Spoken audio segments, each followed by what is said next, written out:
Baccalauréat Amérique du Nord 2022, un radar de contrôle de vitesse. Charge d'un condensateur, décharge d'un condensateur. Le cinémomètre Mesta 210 fait partie des nombreux radars de contrôle de vitesse que l'on rencontre sur le bord des routes.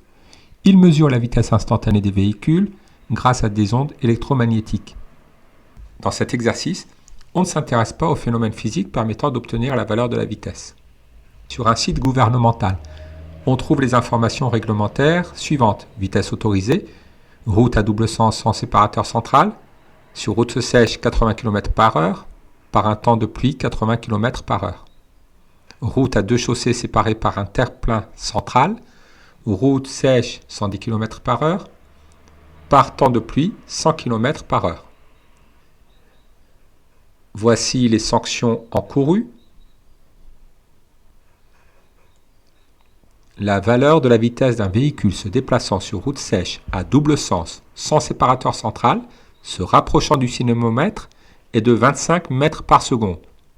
La loi admet alors une tolérance de 5 km/h. Déterminer les sanctions que le conducteur encourt en justifiant la réponse. Nous allons convertir la vitesse en km/h en multipliant la vitesse en mètres par seconde par 3,6.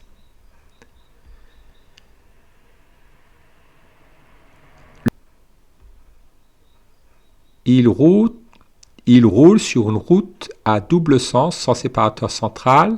La route est sèche, donc la vitesse maximale autorisée est de 80 km/h. L'écart entre la vitesse autorisée et la vitesse contrôlée est de 10 km/h. Cette vitesse est supérieure à 5 km/h, donc le conducteur encourt des sanctions. L'écart est inférieur à 20 km/h, mais avec une vitesse maximale autorisée supérieure à 50 km/h. Il encourt donc une amende forfaitaire de 68 € et un retrait d'1 point sur permis de conduire. Lorsque la vitesse d'un véhicule dépasse la limite autorisée, le cinémomètre déclenche deux prises de vue. La première cible les occupants du véhicule et la seconde, la lisibilité de la plaque d'immatriculation.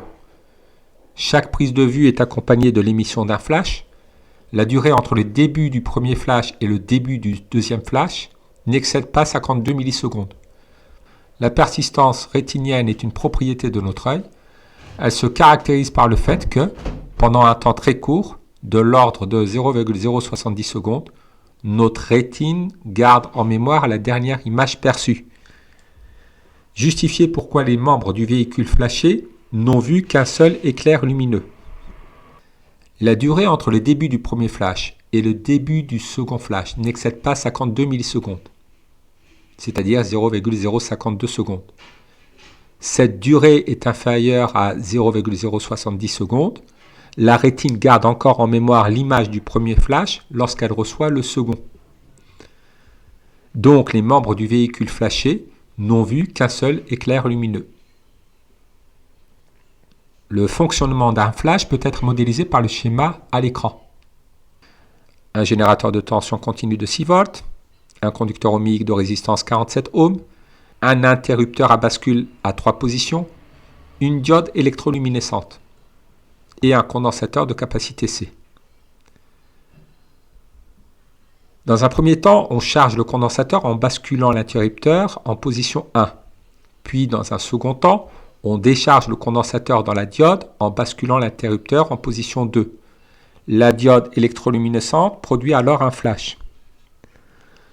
Pour commencer, un élève de terminale souhaite déterminer la capacité du condensateur, initialement déchargé, en étudiant sa charge grâce à un capteur de tension relié à un ordinateur. Pour cela, il bascule l'interrupteur en position 1. Le circuit peut alors se schématiser ainsi.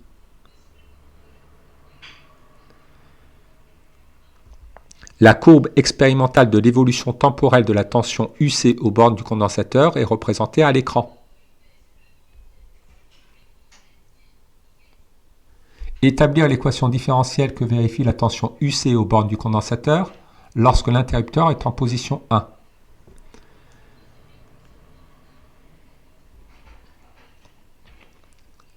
Le courant circule dans le circuit de la borne positive du générateur vers la borne négative du générateur.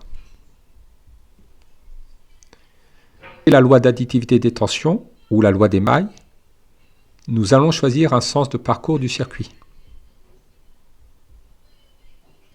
Afin d'appliquer la loi des mailles au circuit, nous allons parcourir le circuit, additionner les tensions du circuit en leur affectant un signe positif si la flèche tension est dans le sens de parcours du circuit et un signe négatif si la flèche tension est en sens opposé du sens de parcours du circuit.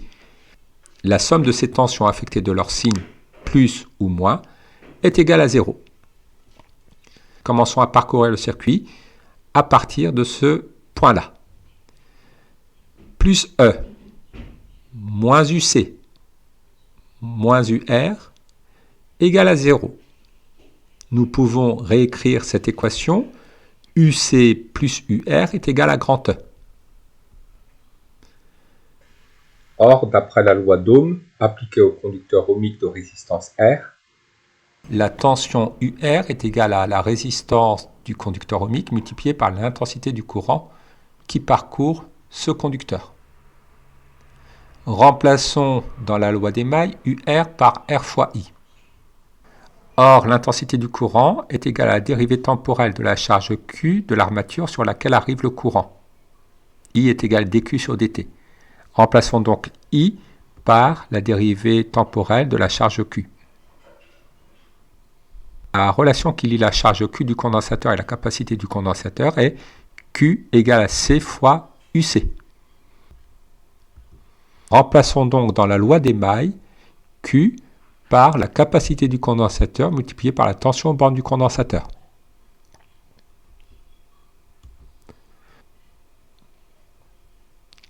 La capacité du condensateur étant une constante, nous pouvons sortir cette constante du signe dérivé. Nous obtenons donc l'équation différentielle qui régit l'évolution de la tension aux bornes du condensateur au cours du temps. R fois C multiplié par la dérivée temporelle de la tension aux bornes du condensateur plus la tension aux bornes du condensateur est égal à grand E.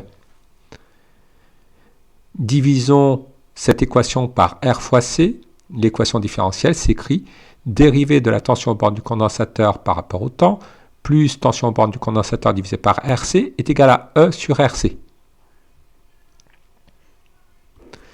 Les solutions de cette équation sont de la forme UC est égal à A plus B fois exponentielle moins T sur taux, où A, B et taux sont des constantes.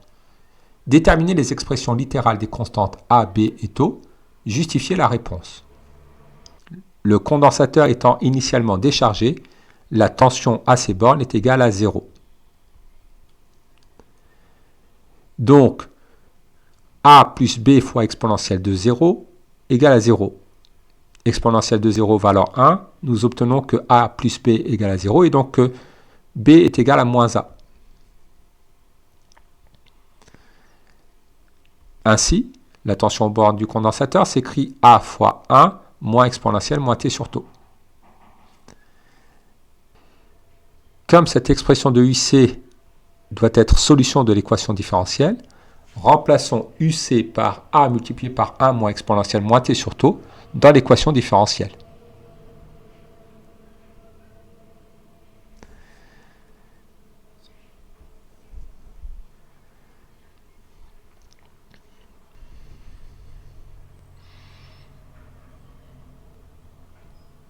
La dérivée temporelle de A multiplié par 1 moins exponentielle moins T sur taux est égale à A multiplié par 1 sur taux multiplié par exponentielle moins T sur taux. Développons le terme en vert. A multiplié par 1 moins exponentielle moins T sur taux sur RC s'écrit A sur RC moins A multiplié par exponentielle moins T sur taux sur RC.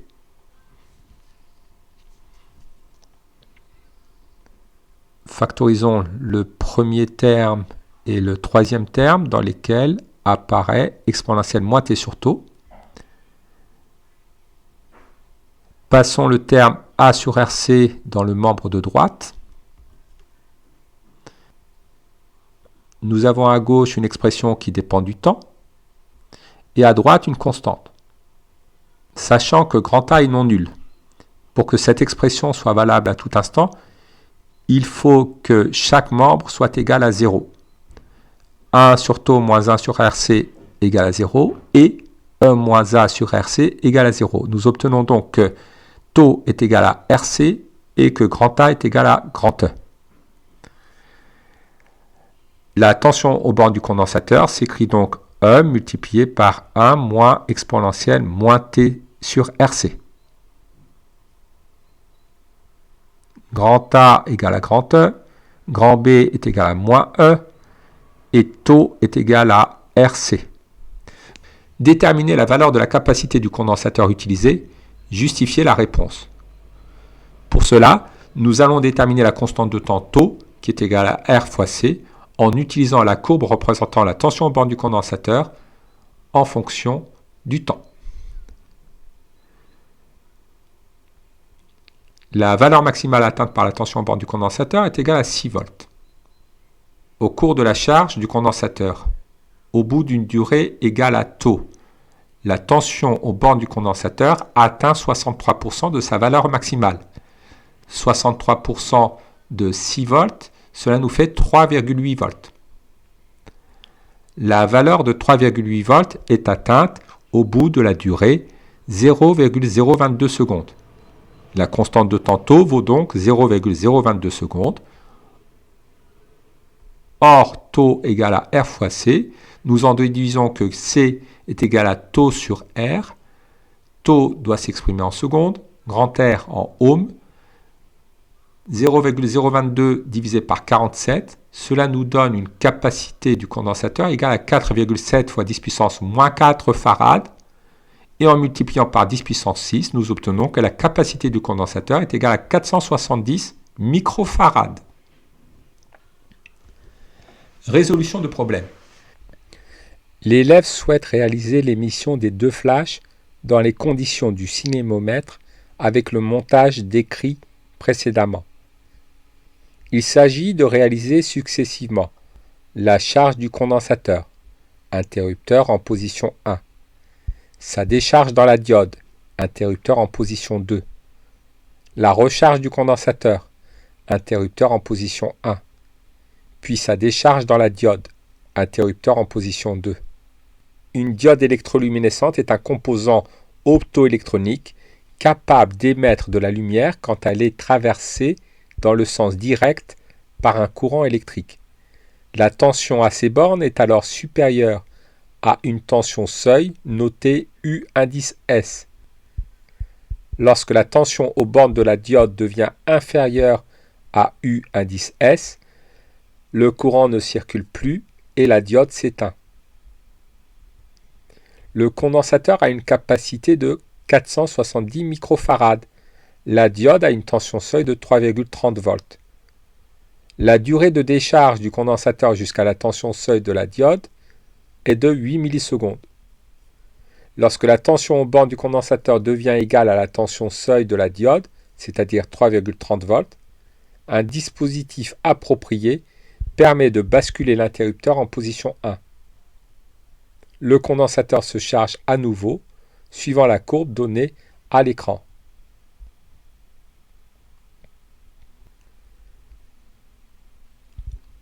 Lors de la deuxième charge, le condensateur bascule sur la position 2 dès qu'il a emmagasiné une énergie égale à 7 fois 10 puissance moins 3 joules. On précise qu'un condensateur est un composant électronique capable de stocker de l'énergie et de la restituer. L'énergie emmagasinée dans un condensateur de capacité C, soumis à une tension à ses bornes U indice C, est exprimée par la relation énergie emmagasinée par le condensateur est égale à 1,5 fois C fois UC au carré. Vérifiez si le dispositif utilisé par l'élève permet d'émettre les deux flashs avec le décalage temporel de 52 millisecondes imposé par le cinémomètre. Lorsque le premier flash est émis, il s'écoule une durée ΔT1 égale à 8 millisecondes avant que la diode ne s'éteigne et que le condensateur ne se recharge.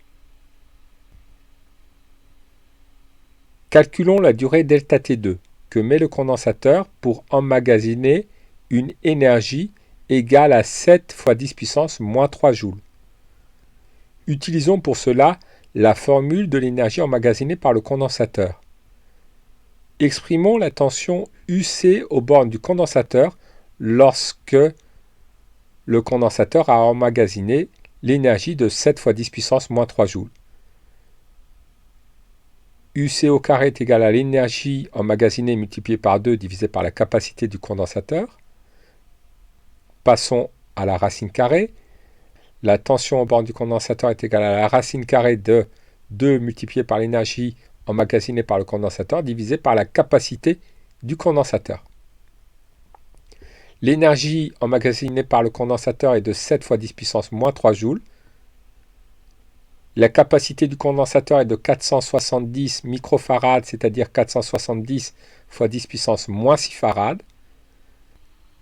La tension aux bornes du condensateur lorsqu'il a emmagasiné une énergie égale à 7 fois 10 puissance moins 3 joules est donc égale à 5,5 volts. Afin de déterminer la durée ΔT2 que le condensateur met pour emmagasiner l'énergie égale à 7 fois 10 puissance moins 3 joules ou pour qu'il atteigne la tension égale à 5,5 volts, nous allons utiliser la courbe qui donne l'évolution temporelle de la tension aux bornes du condensateur avant le second flash. La tension aux bornes du condensateur atteint 5,5 volts au bout de la durée ΔT2 égale à 0,037 secondes, c'est-à-dire 37 millisecondes. Au bout de la durée, ΔT est égal à 37 millisecondes. Le condensateur emmagasine une énergie égale à 7 fois 10 puissance moins 3 joules et le second flash est émis. La durée séparant les deux flashs est égale à ΔT1 plus ΔT2, c'est-à-dire 45 millisecondes. Cette valeur est inférieure à 52 millisecondes, ce qui correspond au décalage maximal imposé par le cinémomètre.